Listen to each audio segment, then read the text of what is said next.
ایک شخص کا واقعہ آتا ہے ابو بکر بن عبد الباقی کا. وہ بیت اللہ گئے اور جب وہاں گئے تو انہوں نے اپنا سارا فریضہ سر انجام دیا. کچھ دن گزرے تو وہ ہی واز ناٹ ویری رچ. ان کا راشن جو تھا وہ ختم ہو گیا. اور جب راشن ختم ہوا تو بھوک اور پیاس کا عالم. مکہ کے ایک دن گلی میں جا رہے تھے تو ان کو نا ایک پیکٹ ملا. انہوں نے اس پیکٹ کو اٹھایا, تھوڑا ہیوی تھا وہ. انہوں نے کہا چلو میں کمرے میں جاتا ہوں اور دیکھتا ہوں کیا ہے اس میں. کمرے میں گئے تو ایک ایسا ہار تھا جو کہتے ہیں میں نے آج تک نہیں دیکھا تھا. It was very unique, it was very precious. کہتے ہیں کہ میں بڑا حیران ہوا یہ کس کا ہوگا. خیر الٹیمیٹلی میں نکلا اپنے کمرے سے باہر, حرم کی طرف آ رہا تھا تو مکہ کی گلیوں میں میں نے ایک دیکھا, ایک شیخ یعنی ایک بزرگ انسان تھا جس کے ہاتھ میں 500 دینار تھے اور وہ اناؤنسمنٹس کر رہے تھے کہ میرے گھر والوں کا ہار گما ہے, جس شخص کو مل جائے وہ مجھے دے, میں اس کو 500 دینار دوں گا. ابو بکر رحمہ اللہ نے سوچا کہ میرے پاس تو پیسے نہیں ہیں, میرے پاس تو راشن نہیں ہے, میں تو بھوک پیاس کا عالم ہے, تو میں اس کو ہار دوں گا اور اسے پیسے لے لیتا ہوں. کمرے میں گئے تو کہا آپ سے 3 سوال ہیں, آپ اس پیکٹ کی نشانی بتائیں, جس چیز سے اس پیکٹ کو باندھا گیا اس کی نشانی بتائیں, اور اس ہار کی نشانی بتائیں. صرف 3 نشانیاں بتا دیں. تو انہوں نے کہا پیکٹ ریشم کا ہے. انہوں نے کہا بالکل ٹھیک ہے آپ نے. انہوں نے کہا کہ جو پیکٹ جس چیز سے پیکٹ کو باندھا گیا ہے وہ بھی ریشم کا دھاگا ہے. انہوں نے کہا بالکل ٹھیک ہے آپ نے. اور تیسرا چیز کا انہوں نے کہا اس میں 30 نگ لگے ہوئے ہیں اس ہار میں. انہوں نے کھولا اس ہار کو, دیکھا 1 2 3 4 5 6 30 کمپلیٹ, یہ آپ کا ہار. تو انہوں نے کہا یہ 500 آپ کے دینار. کہتے ہیں نہیں مجھے نہیں چاہیے. کہتے ہیں کیوں بیٹا, میں نے تو وعدہ کیا تھا کہ میں شخص دوں گا. کہتے ہیں میں نے اللہ کے لیے کام کیا ہے, یہ مجھے چیز ملی تھی, میرا ایز اے مسلمان میرا حق تھا کہ میں امانت کو واپس ادا کروں, تو میں آپ سے اس کا اجر نہیں لوں گا. حالانکہ ان کو نیڈ تھی لیکن کہا کہ نہیں, میرا اجر اللہ تعالیٰ سے, واللہ لا اخذھا, کہ میں اللہ کی قسم اس کو نہیں لوں گا آپ سے. وہ بحث کرتے تھے کہ لو تم نے لینا ہے, وہ کہتے ہیں میں نہیں لینا آپ سے, آپ چلے جائیں, یہ میں نے اپنا امانت ادا کی ہے, میں نے کوئی احسان تو نہیں کیا آپ پہ. وہ بزرگ بڑا حیران ہو کہ یہ کیسا نوجوان ہے. خیر وہ چلے گئے. کچھ عرصے بعد ابو بکر بن عبد الباقی رحمہ اللہ کہتے ہیں کہ میں فائنینشلی اسٹیبل نہیں تھا, تو میں نکلا کچھ تجارت کرنے کے لیے. تو میں جس شپ پہ بیٹھا ہند کی طرف میں نے سفر کیا. سافرت الی الہند, میں ہند کی طرف جانے لگا. اور کہتے ہیں جب راستے میں تھا تو اتنے برے طوفان نے ہماری شپ کو ہٹ کیا کہ پانی شپ کے بیچ میں آ گیا اور لاگز بکھر گئے اور وہ کشتی ٹوٹ گئی. کچھ لوگ ڈوب گئے, کچھ لوگ چیز چلا رہے تھے. میرے ہاتھ میں ایک لکڑی کا بہت بڑا ووڈ لاگ لگا, لکڑی کا ایک پھٹا سا لگا. میں نے اس کو زور سے پکڑ لیا. وہ مجھے جو ہے نا وہ سلولی اینڈ گریجولی کنارے پہ لے آیا.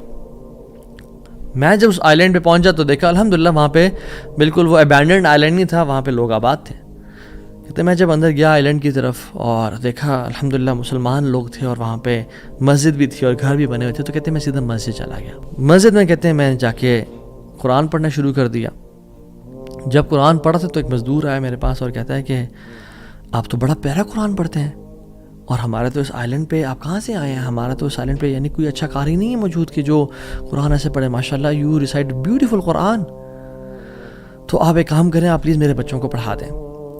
سلولی اینڈ گریجولی لوگ آتے گئے اور ان کو اپنے بچے پڑھاتے گئے, اور وہ ابو بکر رحمہ اللہ اس مسجد کے بڑے نوبل شخص بن گیا کہ لوگ ڈیمانڈ تھی بہت زیادہ, قرآن پڑھ کسی کو آتا نہیں تھا, تو انہوں نے اپنے بچوں کو لایا اور لوگ بھی پڑھنا شروع ہو گئے, اور ان کو اس مسجد کا ایک طرح سے لیڈر بنا دیا کہ آپ اس کو رن کریں.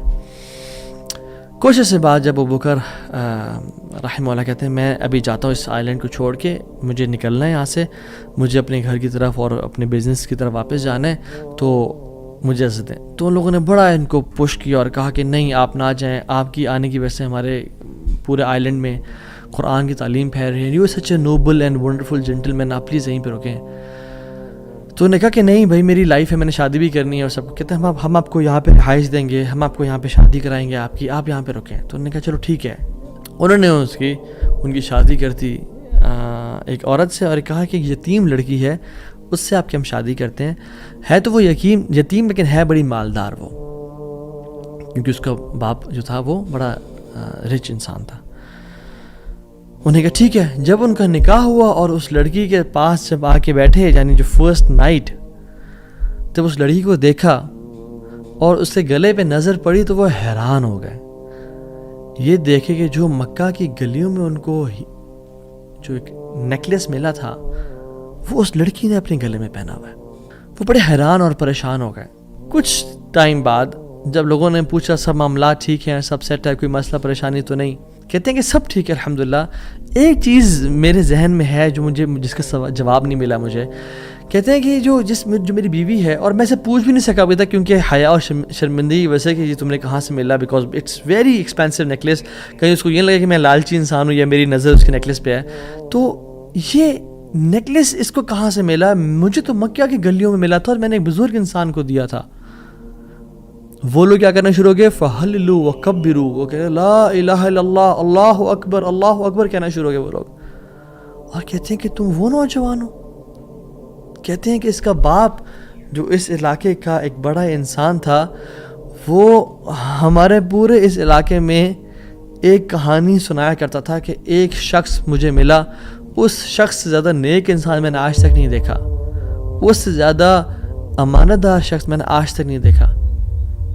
وہ ہمیں ایک لڑکے کی کہانی سنایا کرتا تھا کہ ایسے سے اس کو نیکلیس ملا، اس نے مجھ سے پیسے نہیں لیے اور مجھے وہ اتنا قیمتی ہار واپس دے دیا، اور وہ باپ اللہ کا نہیں گولی، وہ دعا کیا کرتا کہ یا رب میری بیٹی کی شادی اس بندے سے کروا دے یا رب جس نے مجھے وہ ہار ڈھونڈ کے دیا تھا، اور آج آپ یہاں پہ آ گئے، اللہ تعالیٰ کیسے آپ کو یہاں پہ لے کے آیا؟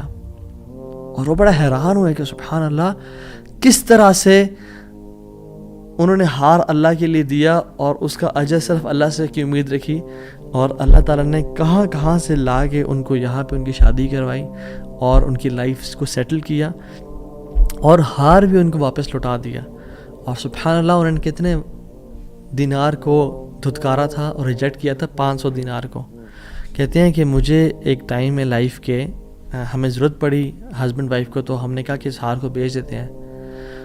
جب اس ہار کو ہم نے بیچا تو اس کے 5 لاکھ دینار ہمیں ملے، 5 لاکھ دینار اس کو ملے، یعنی سبحان اللہ 500 کو انکار کیا اور اللہ تعالیٰ نے 5 لاکھ دینار واپس کر دیے، ہار بھی دے دیا، ہار والی بھی دے دی، سیٹل بھی کر دیا لائف کو۔